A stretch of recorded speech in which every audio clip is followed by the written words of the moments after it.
I've never been an anti-vaxxer. I have received every vaccination possible.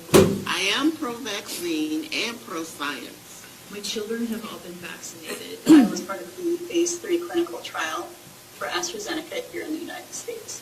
This is my daughter, Maddie, who was in the Pfizer vaccine trial for 12 to 15-year-olds. I received Moderna. 1 dose of Moderna. I received my Pfizer vaccination.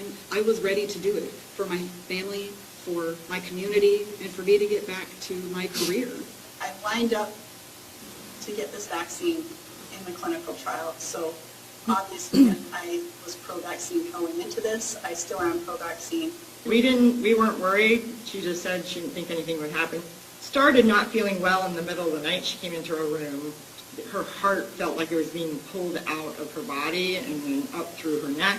I started to feel dizzy. I had heart palpitations. Felt like I couldn't breathe. And my leg buckled. I literally looked down to see that I had legs, but they were not there. They were not functioning. I couldn't feel my feet. I couldn't feel anything from the waist down. My face has paresthesia, and so it tingles and burns all the time. You couldn't touch her anywhere on her body or she would scream. I was having these shaking fits, and I would explain it as my body just violently shaking. I sat her down and gave her my will, and I actually recorded it so that my son wouldn't have to go through if I didn't make it. I feel like I'm on a recording, that my body is just going to snap and fold up and they're going to place me in a little box. The one doctor that was in charge of my case told me to get used to being handicapped, which, excuse me. I feel debilitated. I am debilitated. I wish I could show my daughter, but she was like before all this. So they could see there was nothing wrong with her. She was perfectly happy. I was fine one day, and then I wasn't, and I didn't develop MS overnight. You can tell me all the things that I haven't had, but you can't tell me what I have had. And I can tell you that I've had the vaccination. Which I myself, I know for a fact that this was a reaction to the vaccine. I think they thought I was crazy. I really do think that I was crazy until I found others like me and was able to tell them, look, I'm not the only one suffering this, guys. Like, there are more people that this is happening to. Know that there is a bigger risk with kids and admit it. Admit all the symptoms that Maddie had in the report, because they're not all in there. We're not seen. We're not people. We're invisible.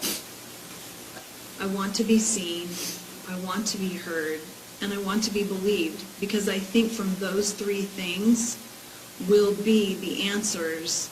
I'm very much pro-science. I think that science will be able to get us out of this. I guess that's how I'm going to end it. I'm not going to stop, I'm not going to give up, and I'm not going to shut up.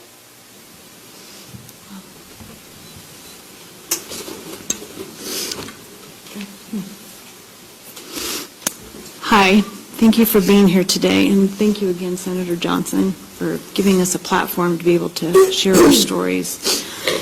My name is Cheryl Rutgers. I live in Oregon. I'm a wife, I'm a mother, and a grandmother. I'm also a graduate student completing my degree in clinical mental health. I'm also completing a professional internship at a group home for adjudicated females as a step down from formal corrections, and it was that that afforded me the opportunity to be in phase 1 of Oregon's rollout of the vaccine. On January 14th, I received the Moderna vaccine. The next morning, I woke up with severely swollen lymph nodes in my neck. Could barely move my neck. 3 days later, I woke up in the middle of the night with stroke-like symptoms. I went to the emergency room. My face and scalp were tingling, numb, and burning with pain, and my left arm and legs were weak and also numb. Since then, I have been seen by multiple neurologists, one of whom diagnosed me with vaccine-induced autoimmune neuropathy. although he did tell me that he was flying blind because he had never seen reaction like this to a vaccine, and hence doesn't know how to treat me. I also had one neurologist who diagnosed me with multiple sclerosis, despite stating that my brain scan showed absolutely no evidence of disease. I do not have MS, no. My scans are clean. Over the course of 5 months, my neurological symptoms have intensified to include neuropathy in both feet, involuntary muscle twitching and weakness, internal tremors, intermittent essential tremors in my hands. I have sort of Parkinsonian symptoms. I have debilitating brain fog. I have facial paresthesia and nerve pain. And that happens all day long for the last 5 months. I said in the video that I feel debilitated, and this has been debilitating for me. Before my vaccine, I was very healthy and active. I enjoyed fly fishing and mountain biking, hiking, and chasing after our grandkids. I also enjoyed my graduate studies, and I also just went to the doctor once a year for annual checkups. I was very grateful for good health because I have friends who do not have good health. Since my vaccine, I have debilitating brain fog and an inability to sustain my focus on my studies and my demanding internship, to the point that I had to drastically reduce my counseling client load by 75%. My neurological symptoms have left me barely able to function some days, and the internal tremors create a type of fatigue that I have never experienced before. I'm unable to fully participate in the activities that I enjoyed before being vaccinated. My life has been negatively altered as a result of my vaccine. Will I get better? Will I develop Parkinson's or MS or ALS or another neurodegenerative disease? I don't know, and my doctors can't tell me if they know. So what do I want?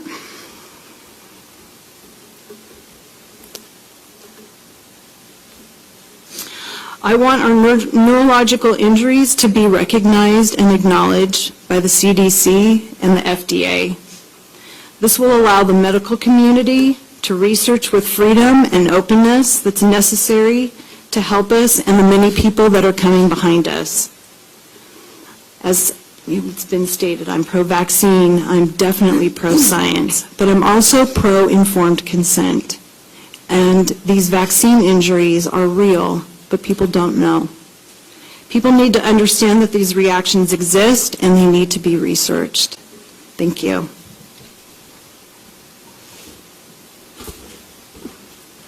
Thank you, Senator Johnson. Good morning. My name is Candace Hayden, and I'm from Michigan. I received the Moderna vaccine on March 2nd and the second dose on March 30th.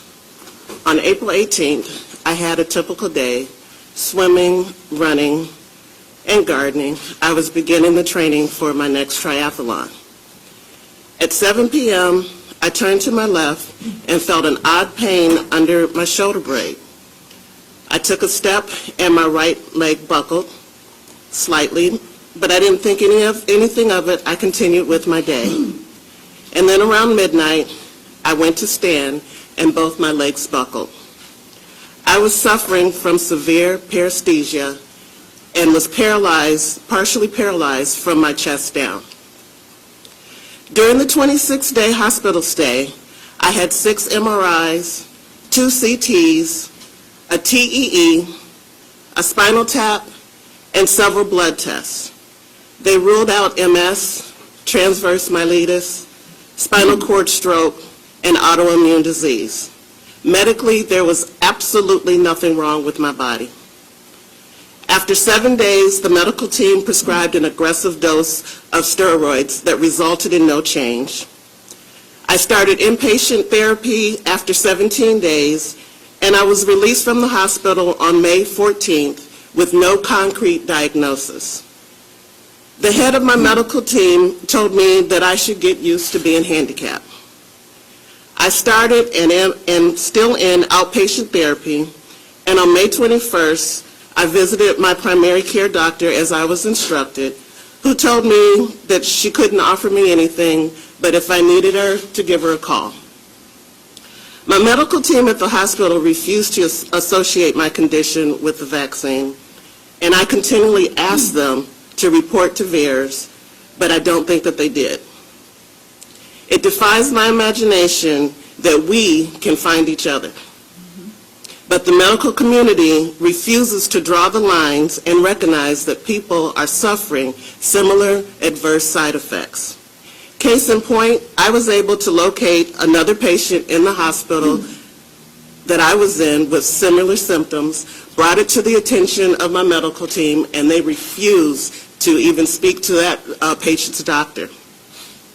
I don't have a spouse, nor do I have young children. In one respect, I'm truly blessed from my family not having to have to suffer. But it leaves me isolated and lonely, as my interactions with others is limited. This is far worse than COVID lockdown. Before this, I was healthy, I was active, and self-sufficient. I fear my diminished quality of life is my new normal. Will I ever run again? Will I ever ride my bike? I would give anything to get in my car and just drive it.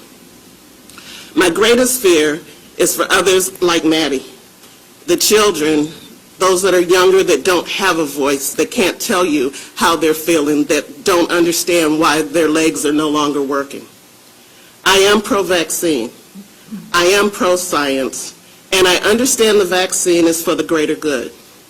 However, I also understand that we represent a small portion experiencing negative side effects. We trusted science, and we did our part.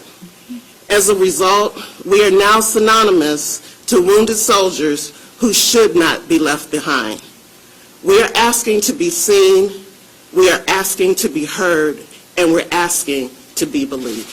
Thank you. Hi, I'm Christy Dobbs. I do really appreciate you all being here today. It means a lot to us. And Senator Johnson, Senator Johnson, thank you so much for your willingness to have us here so that my voice can be heard, but not just mine, but thousands behind me.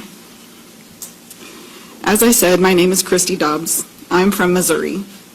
I am a wife and a mother of 4 children, and I have practiced as a dental hygienist for the last 17 years. And since being in such a career, I have always been pro-science and pro-vaccination. Before my vaccination, I was a healthy and active 39-year-old. I enjoyed activities outside, traveling and crafting with my family. I also cherished my work in a very busy pediatric dental office. I was not taking any medications prior to the vaccine, and I have never had a COVID infection, and I have been tested for proof. In January, my life changed drastically. Immediately after the injection, I felt an odd tingling type dripping sensation in my arm. I had immediate heart palpitations and a feeling as if I was going to pass out. I'm so sorry. And my blood pressure reading was so high that I don't know how I didn't have a stroke. I cannot quote what it was, but as a hygienist, I take blood pressure readings on my patients before I treat them, my adult patients. And it was so high that I was scared in that moment that something was happening to me.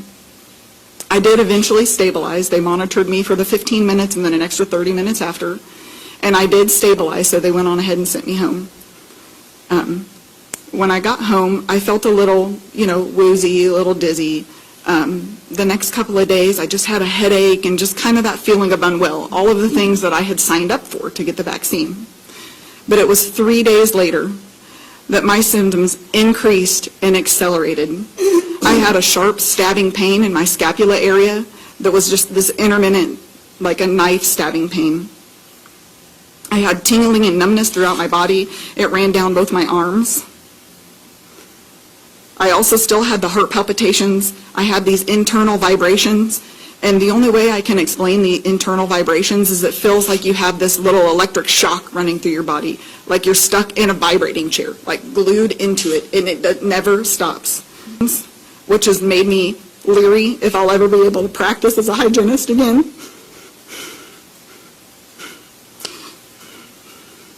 And like Cheryl, I am so fearful that I may have some sort of neurological issue after this with Parkinson's. They have ruled out MS, but again, they have not told me that I have anything.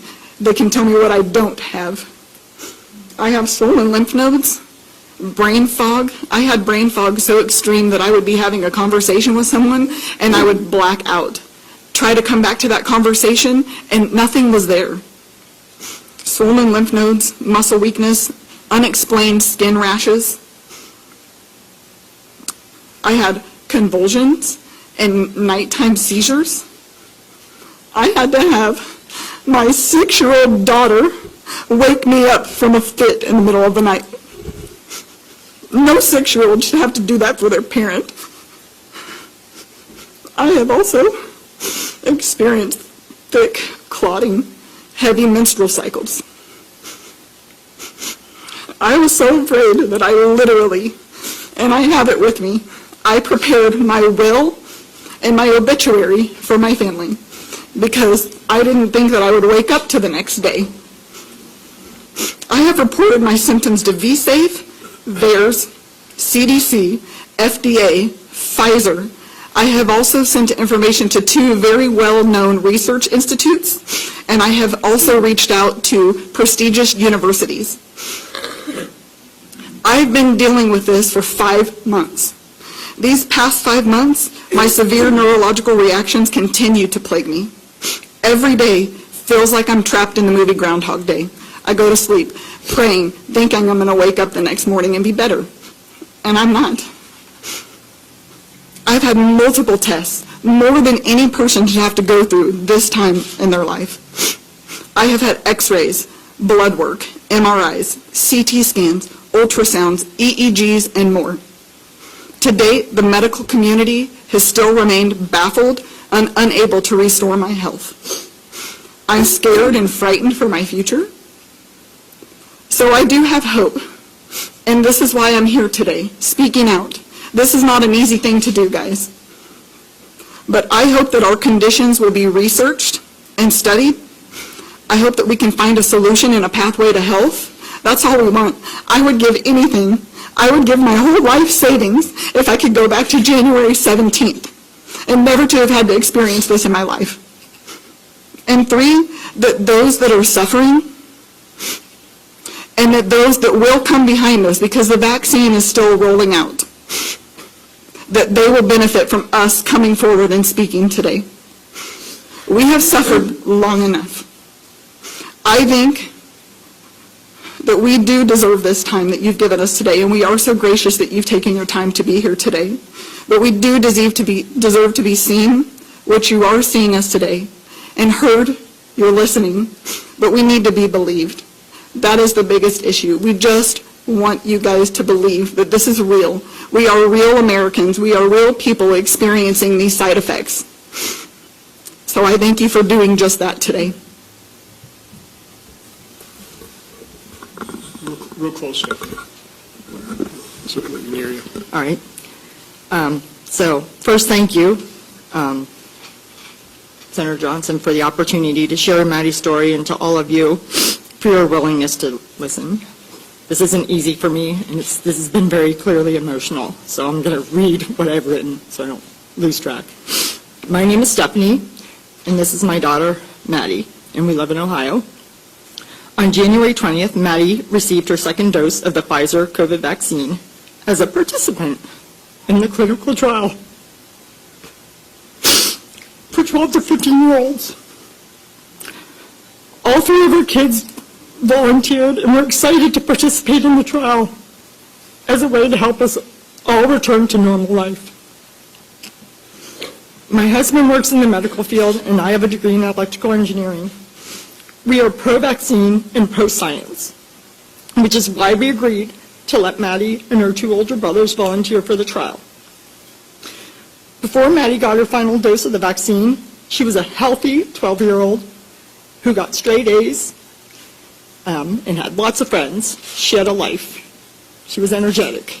She was not like this. Although she does still have lots of friends. Upon receiving the second shot, Maddie immediately felt pain at the injection site. And over the next 24 hours, she developed severe abdominal and chest pain. And the way she described the chest pain, and I quote, "It feels like my heart is being ripped out through my neck."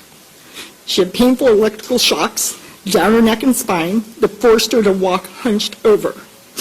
She had extreme pain in her fingers and toes. It actually made them turn white, and they were cold whenever you touched them. She had edema. So my husband immediately took her to the ER as instructed by the vaccine trial nurse administrator, which is what we were instructed to do. Her blood was taken for a renal profile and tested. She was checked for appendicitis, which she did not have, and given an IV with some medicine and sent home. However, in the discharge papers from the Children's Hospital ER that she went to, the diagnosis stated adverse effect of vaccine initial encounter. This would be the only time that that was written in her medical charts, but it's in there. Over the next 2.5 months, her abdominal, muscle, and nerve pain became unbearable. She had developed additional symptoms that included gastroparesis, nausea and vomiting, erratic blood pressure and heart rate, memory loss. She mixes up words, brain fog, headaches, dizziness, fainting. She fell and hit her head, and then seizures. She developed verbal and motor tics. She had loss of feeling from the waist down and muscle weakness. Drastic changes in her vision, urinary retention and loss of bladder control, severely irregular and heavy menstrual cycles, and eventually she had to have an NG tube put in to get nutrition. All of these symptoms are still here today. Some days are worse than others. Our greatest challenge came when her doctors began to consider an alternative diagnosis. Well, she really didn't have one before, so it was the first one. So, like everybody else, she had lots of tests, but not nearly as many tests as everybody else, and she's a child. Why didn't they do this? All those tests on her.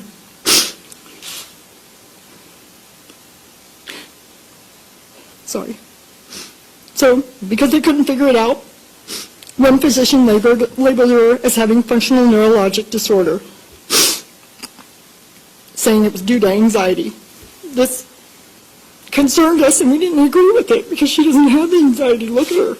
I mean, what 13-year-old can sit here calmly, okay, if they have anxiety or mental issues? At one point, they even tried to admit her to a mental hospital.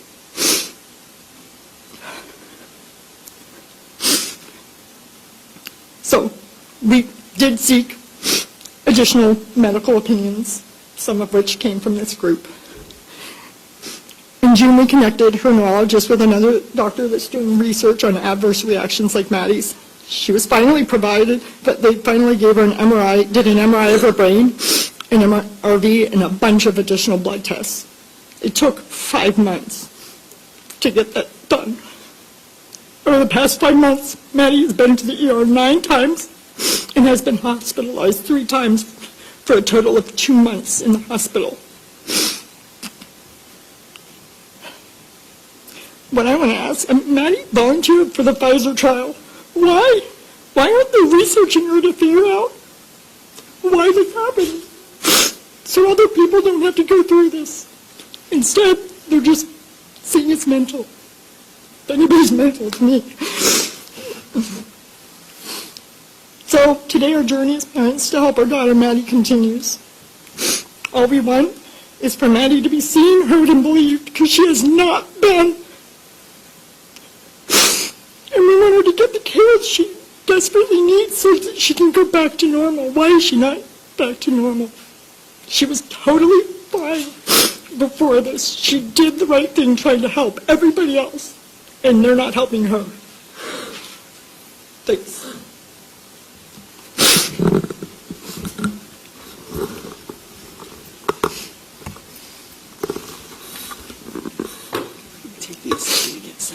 Nice and close.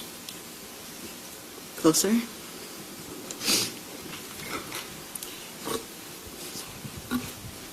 I just wanted to say thank you all for being here to hear these stories. And as you can see, now I have to see your faces.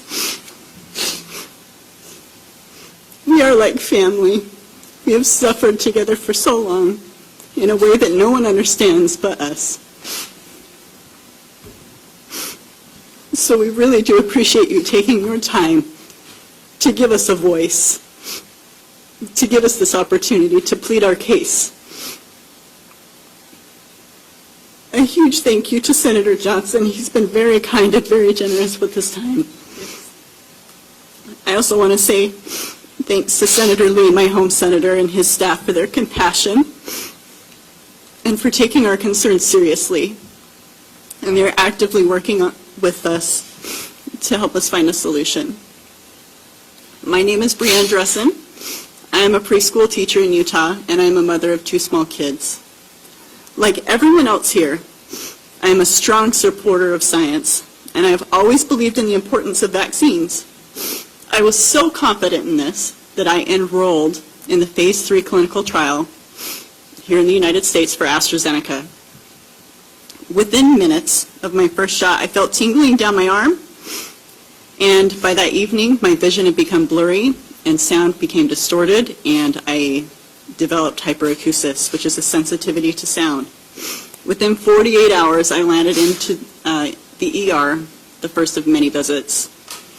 My sensitivity to light and sound became so severe that I had to be confined to my bedroom alone in darkness and silence. Even brushing my teeth was painful. I then began experiencing erratic heart rate, body temperature, extreme nausea to the point that I lost over 20 pounds. Just before Thanksgiving, I lost control of my legs and my bladder, along with my dignity. At the hospital, I was treated for a severe migraine, and when that didn't resolve anything, they told me it was anxiety. Next came the vibrations, and they were internal vibrations in my brain and all through my body. I couldn't think, I couldn't eat, I could barely breathe. This persisted 24/7 for months. I was trapped in isolation and in silence, completely overwhelmed by the sensations attacking my body. My children went days without seeing me. I missed out on months of their lives. I did not buy a single Christmas present for my kids. I thought I was dying, and after months I wanted to die. After months of suffering alone, I found Dr. Hertz and her group. I was initially relieved to hear others like me. However, my relief turned to alarm as our numbers grew, and then it started impacting kids. All of our experiences were similar. Healthy people who became ill after receiving the vaccine, whose doctors insisted that these reactions were not really happening, that the CDC would have told them. They blamed MS. They blamed anxiety. They blamed migraines, anything but the vaccines. A new friend of mine had long haulers. Then she received the vaccine in hopes that her symptoms would improve. However, rather than bringing relief, the vaccine took what little progress she had made, leaving her severely debilitated.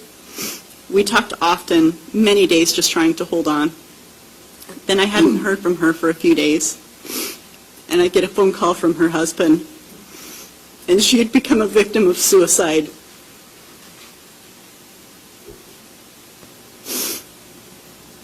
The human toll is real. This is not some benign reaction. This thing overtakes your body, and you have no choice but to hold on and hope that you survive.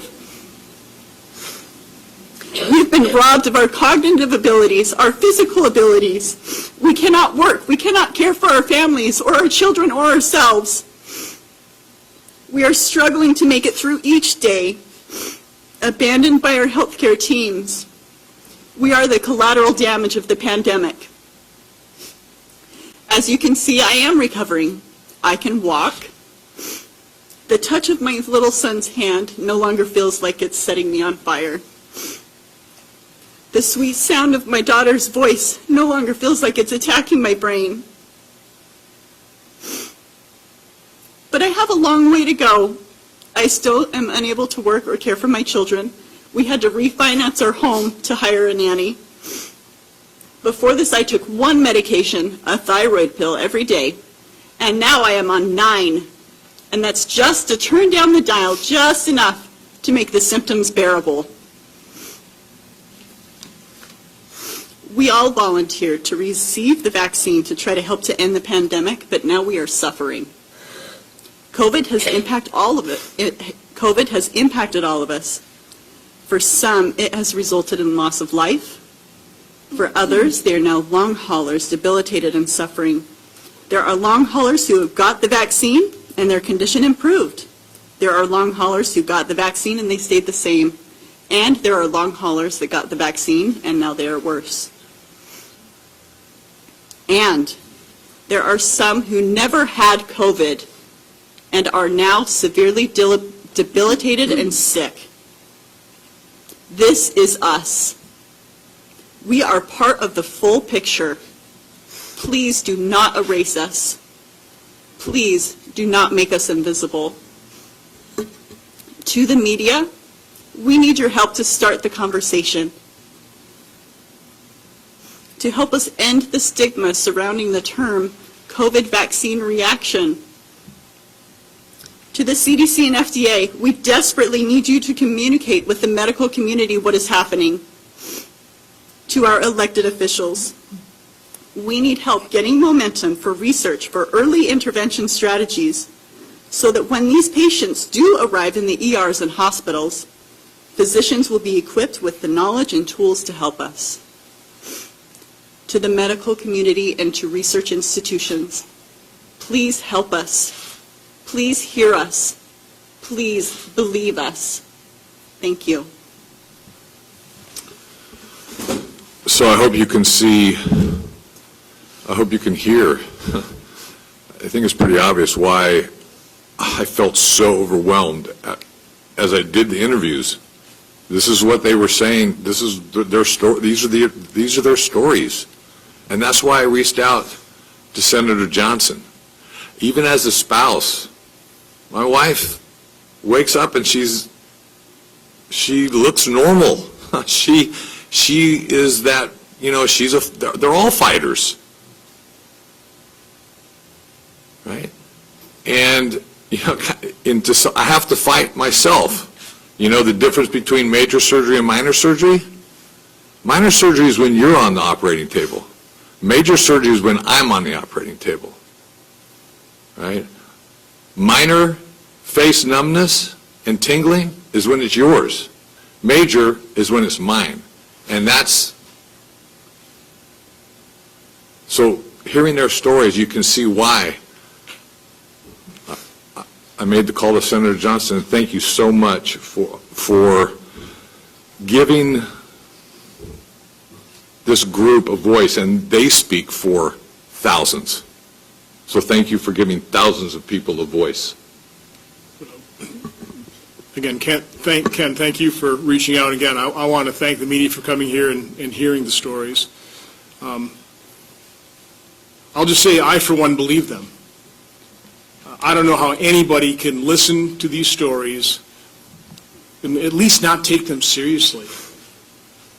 Yeah, I understand we all want this pandemic to be over. We're all hoping that there was that silver bullet to end it. And so I completely understand now that we have a vaccine and it has been effective and we have 300 million doses and most people receive it and they don't suffer symptoms, why there's such a desire to just overlook, to downplay what's happening to our fellow human beings. That small minority that are suffering severe symptoms. We want to deny that reality. But the first step in solving any problem, and I view this as a problem, is admitting you have one. And I think, unfortunately, because that desire to end this pandemic, I think too many people in the medical establishment and in our federal health agencies are, if not completely ignoring, certainly downplaying what is happening. So what I would like to do is put up 3 charts. These are all supplied to you. By the way, this is what's gotten me attacked. Just showing what is publicly available information by the CDC. This is the CDC's early warning system on vaccines. It's been up and operating for 31 years. It's called the Vaccine Adverse Event Reporting System. Do we have this up yet? It's coming up. Go full screen.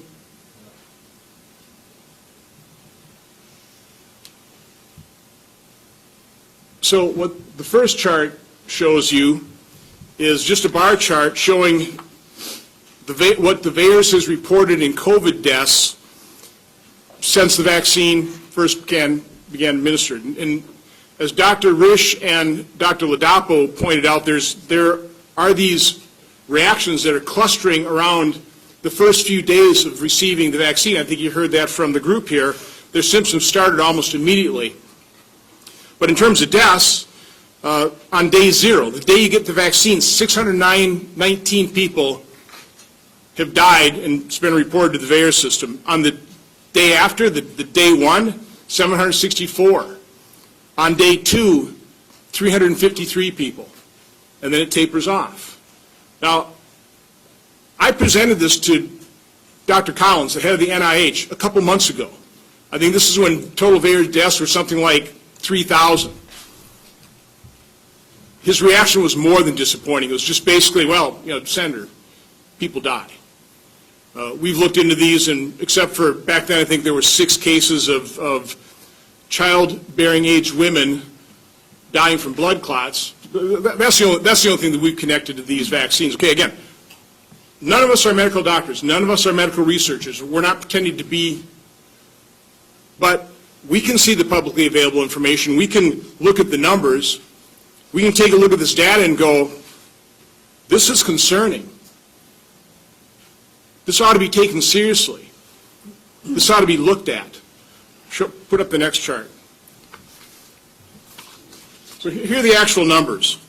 And I've got 2 columns here. The first column is the VAERS reports for just COVID-19. This is over the last 6 months, basically.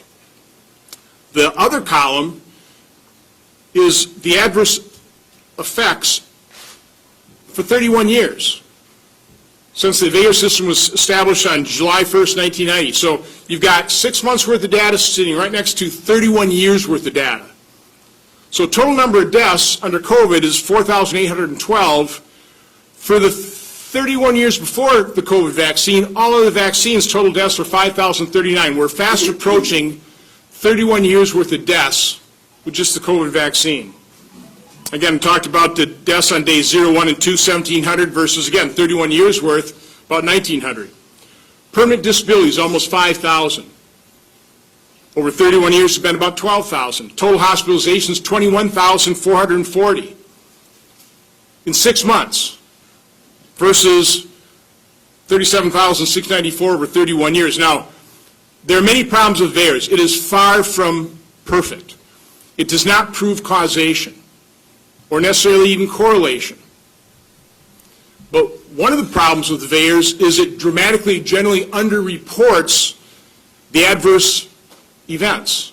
There was a Harvard study that said that the VAERS system only captures about 1%.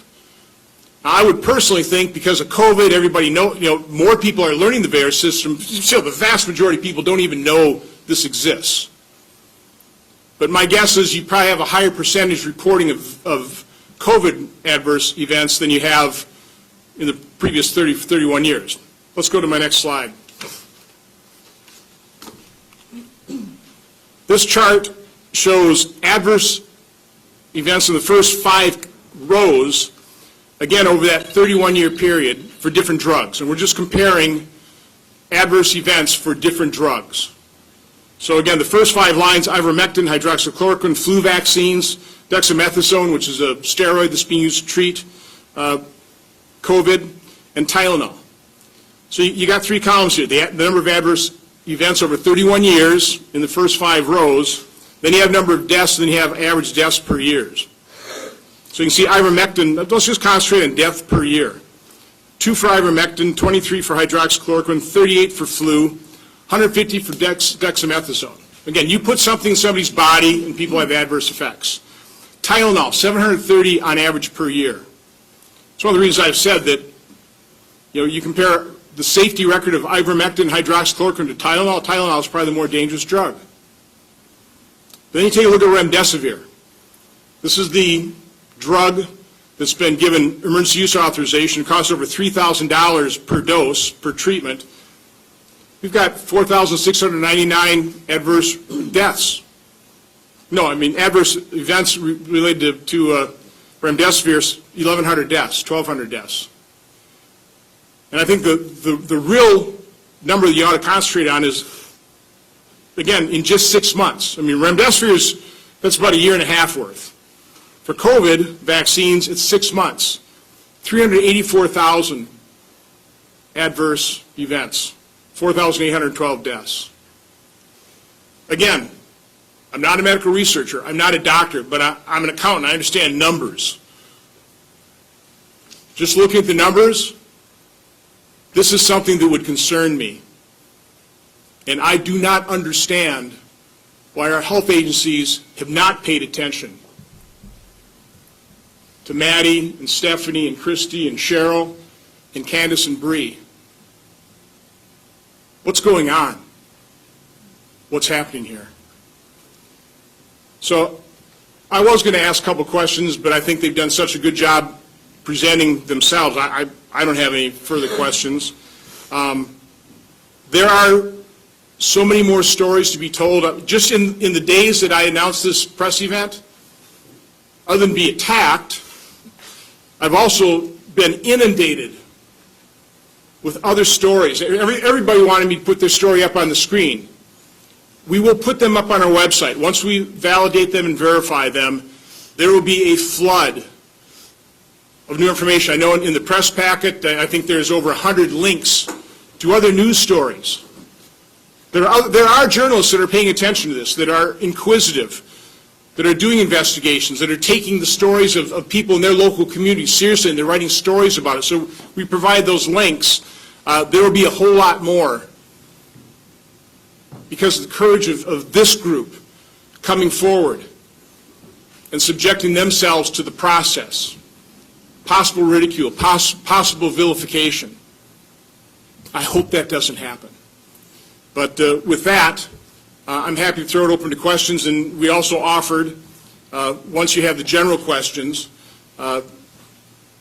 this group is being generous with the time. They'll sit and do one-on-one interviews as well if you want to, although I think they did such a marvelous job of encapsulating in a short period of time what they've gone through, and I hope there's some sympathy here, and I hope people focus on the issue at hand, and I hope at a minimum they're taken seriously.